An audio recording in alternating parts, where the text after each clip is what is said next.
Hello, this is Miku Marmalade back with another video for you guys.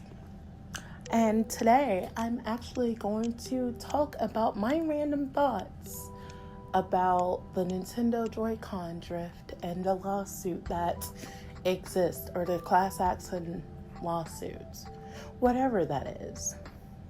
A little bit of the backstory about Miku Marmalade. I am just some girl in Georgia who knows nothing about law, who knows nothing about business aside from running a shrinky dink. Actually, I do have shrinky dink charms in my Etsy shop, but just a little side hustle, not even a multi-million, gajillion, bajillion coin business that the giant behemoth Nintendo is. But I wanted to actually play devil's advocate and kind of just throw my thoughts out into the woods there. The wolves will probably eat them. Maybe there's some lambs. Who knows? Anywho, so I heard from a little fly on the wall that Nintendo recently denied the existence of this Joy-Con drift. Now, my personal opinion is that there is no damn way in hell that y'all are over here denying this.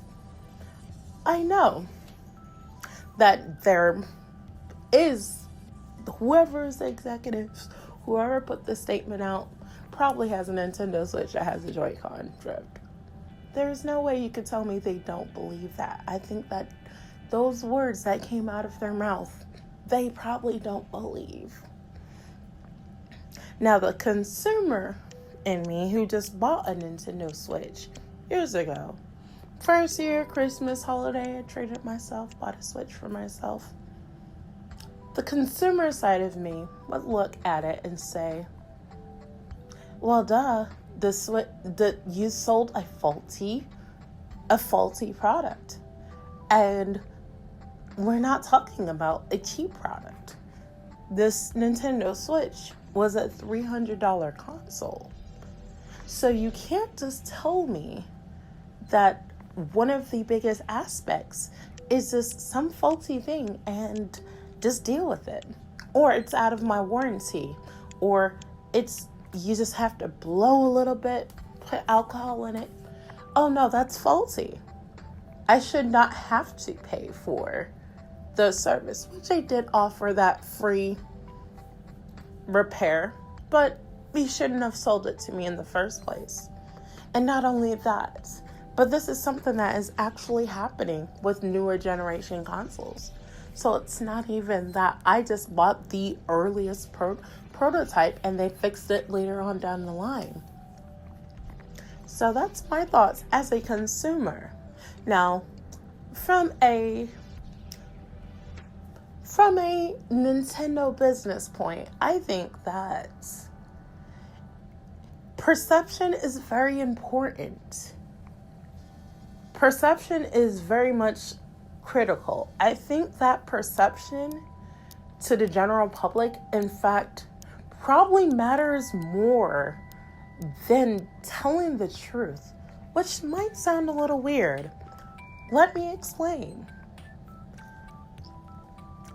The way that someone would perceive Nintendo and their Switches, Nintendo cannot afford to actually admit that the Joy-Con is faulty and admit that the Joy-Con had issues, because Grandma Mima, Auntie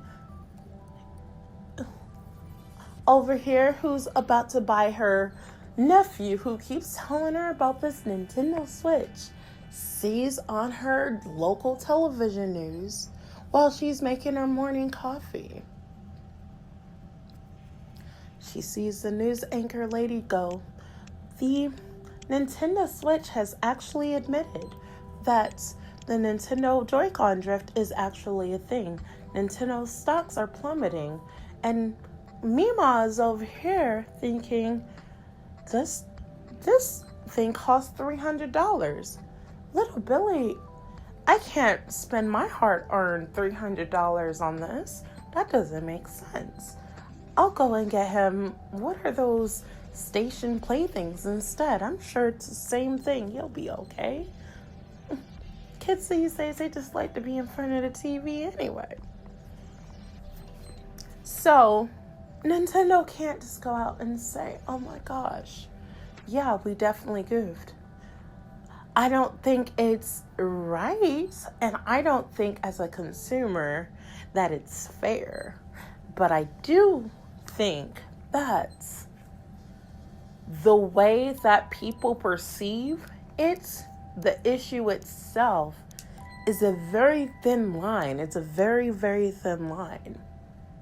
Because as a consumer, you could think they messed up, and you know they messed up. But I'm sure there's more things at stake than just the consumers. Nintendo doesn't have the 3DS to fall back on this time. Nintendo is just now starting to get their groove back. The Wii U was a massive flop. Nintendo can't afford another Wii U right now. So if there is a sliver of hope that they might be able to come out of this somewhat scathed, but still better off than completely admitting fault, they'd probably do that.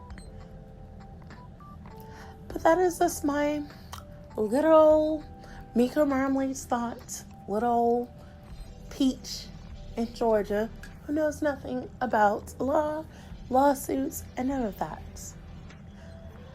But the thought just came to my head, and at about 12:30 on a Sunday morning at midnight.